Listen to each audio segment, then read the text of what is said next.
Bago pa makalapit si Naruto para umatake, sinuntok ni Tsunade ang lupa at nagkaroon ng malaking bitak. Nawala ang atake ni Naruto at hindi man lang siya nakalapit. Pagkatapos, pinagalitan ni Tsunade si Jiraiya dahil tinuturuan si Naruto ng teknik na hindi naman niya kayang matutunan. Sagot ni Naruto na kaya niyang gawin ito sa loob lang ng 3 araw. Naalala ni Tsunade ang kanyang kapatid at kasintahan na parehong nangarap maging Hokage noon, kaya pumayag siya sa isang pastahan. Binigyan niya si Naruto ng 1 linggo para matutunan ang Rasengan. Kapag nagawa niya, tatanggapin ni Tsunade na may potensyal siyang maging Hokage at ibibigay ang kwintas na galing pa sa first Hokage. Kapag hindi, kukunin niya ang patokan ni Naruto na may lamang pera. Pumayag si Naruto at agad nagsimula sa pagsasanay. Kinagabihan, nag-usap sina Jiraiya at Tsunade sa isang shop. Napag-usapan nila ang nakaraan, ang kanyang kasintahan, ang kapatid niya, si Naruto, at si Orochimaru. Sinabi ni Jiraiya na namatay ang mga mahal niya para sa Konoha, kaya kung tutulungan niya si Orochimaru, mawawalan ng saysay ang kanilang sakripisyo. Samantala, kinausap ni Shizune si Naruto tungkol sa kwintas ni Tsunade.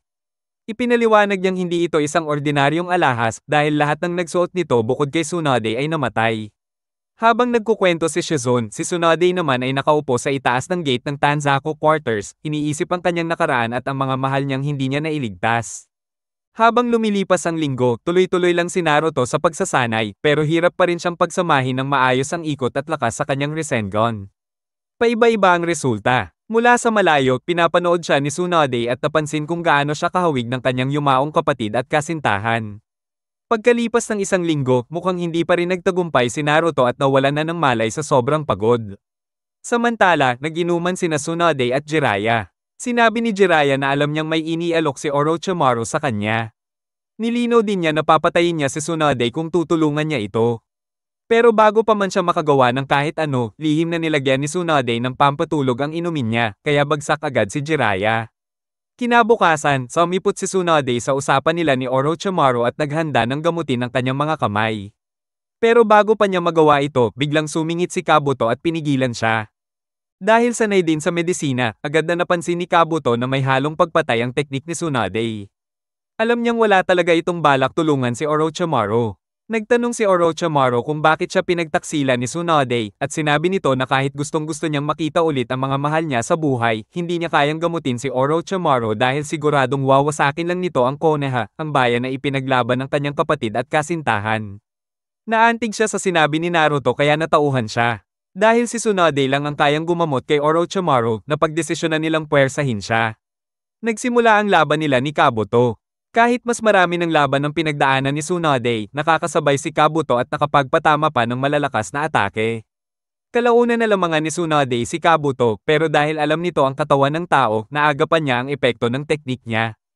Nang patake na si Kabuto para tuluyan ng pabagsakin si Tsunade, biglang dumating sina Naruto, Jiraiya, at Shizune para sumaklolo. Hindi interesado si Tsunade sa tulong ng iba at gusto niyang ituloy ang laban kay Kabuto. Pero nang hiwain ni Kabuto ang palad niya at Domyugo, nanigas si Tsunade sa takot dahil sa phobia niya sa dugo.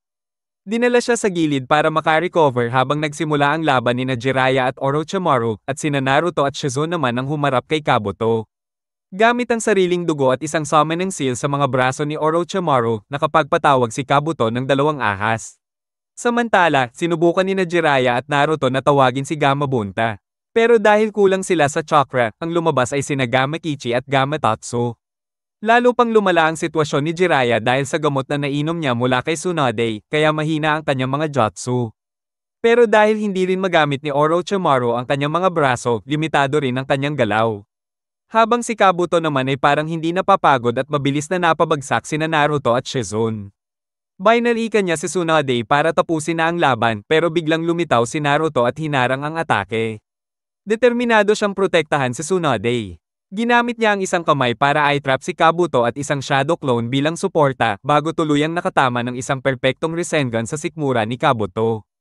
Kahit pilit gumagamot si Kabuto matapos tamaan ng Rasengan, sobrang lala ng kanyang sugat kaya bumagsak na lang siya. Pero bago pa siya tuluyang matamba, nagawa niyang sirain ang mga muscles sa paligid ng puso ni Naruto, dahilan para magsimulang mamatay ang bida. Gamit ang lahat ng lakas niya, sinubukan ni Tsunade na iligtas si Naruto. Sa wakas, nagising ito at nagawang kunin ang premyo niyang kwintas. Pagkatulog ni Naruto, isinuot ni Tsunade ang kwintas sa kanya, umaasang balang araw ay magiging Hokage siya. Pero hindi pa tapos ang laban, nakita ni Orochimaru ang potensyal ni Naruto at sinubukan siyang patayin. Dito nagising ang tapang ni Tsunade, hinarang niya mismo ang atake gamit ang katawan niya, tuluyang nalagpasan ang phobia niya sa dugo. Nang tanungin kung bakit niya inilagay ang buhay niya sa alanganin para kay Naruto, sumagot siyang dahil siya na ang 5th Hokage. Sa wakas, tinanggap niya ang posisyong inalok sa kanya. Hindi pa siya tapos, binuksan niya ang seal sa kanyang noo at ginamit ang isang malakas na healing technique para agad gumaling. Handang tapusin si Orochimaru, tinawag niya si Katsuyo. Alam ni Jiraiya at Kabuto na seryoso na si Tsunade, kaya mabilis nilang tinawag sina Gamabunta at Manda para sumabak sa laban ng dambuhalang hayop. Pinagtulungan ni Katsuyo at Gamabunta si Manda, pero hindi rin ito basta-basta nagpatalo. Pero dahil sa sobrang lakas ni Tsunade, naipit niya si Manda gamit ang espada ni Gamabunta at sinapak ng todo si Orochimaru. Sa puntong yun, napagtanto ni Orochimaru na hindi na siya mananalo, kaya tumakas siya kasama si Kabuto para maghanap ng ibang paraan para gumaling ang kanyang mga kamay. Samantala, nang gumising si Naruto at nalaman niyang tinanggap na ni Tsunade ang pagiging Hokage, agad niyang binanatan ito na hindi siya bagay maging Hokage dahil mas magaling pa rin si 3rd Hokage sa lahat ng bagay. Dahil dito, niyaya siya ni Tsunade sa labas para maglaban ulit. Pero imbes na suntok, isang banayad na halik sa noo ang binigay niya kay Naruto. Matapos ang isang masarap na lunch, naglakbay na ang grupo pabalik sa Konoha. Habang pauwi na sila sa Konoha, nagmungkahi si Tsunade na magpahinga muna sila sa isang hot spring town ng isang araw. Noong una, tumanggi si Jiraiya, pero nang sabihin ni Tsunade na maraming magagandang babae doon, bigla siyang pumayag. Habang nag-uusap sila, may dalawang misteryosong tao na palihim na nanunood sa kanila. Habang nasa bayan, natuklasan ni Naruto na ang dalawang lalaking iyon ay sina Senta at Bonzo, mga miyembro ng Akagi Gang. Hindi sila makakauwi hanggat hindi nila nakukolekta ang utang ni Tsunade. Kaya naisip ni Naruto na tulungan sila. Samantala, si Shizune, natakot na baka masira ang reputasyon ni Tsunade at mawala ang tsansa niyang maging Hokage, nag-disguise bilang Tsunade para pigilan si Naruto. Ang hindi nila alam, matagal na palang nabayaran ng utang. Malungkot si Konohamaru dahil tinatanggal na ang gamit ng lolo niya sa opisina ng Hokage para sa bagong 5th Hokage. Sa pagmamadali niyang pigilan ito, tumakbo siya paakyat ng hagdan pero diretsyong bumangga sa malaking joga ni Tsunade. Ilang segundo lang, biglang sumulpot si Naruto, binangga siya ulit at tinanong kung may nakita siyang matandang babae.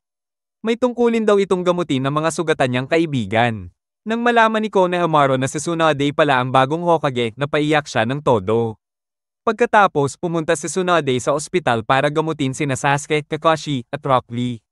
Walang kahirap-hirap niyang pinagaling sina Sasuke at Kakashi, pagkatapos ay sinuri din si Lee. Masama ang tama ni Lee, at sinabi ni Tsunade na baka hindi na siya pwede maging shinobi ulit. Kung pipilitin niyang magpa-opera, maliit ang tsansa niyang mabuhay. Natahimik si Lee at dahan-daang lumabas ng kwarto, iniisip kung ano na ang magiging buhay niya. Si Konohamaru, hindi pa rin tanggap ang pagiging 5th Hokage ni Tsunade, kaya nag-lockdown siya sa opisina ni Tsunade para pigilan ang inaugurasyon. Si Naruto na super nagmamadali, pumunta para kumbinsihin si Konohamaru na lumabas.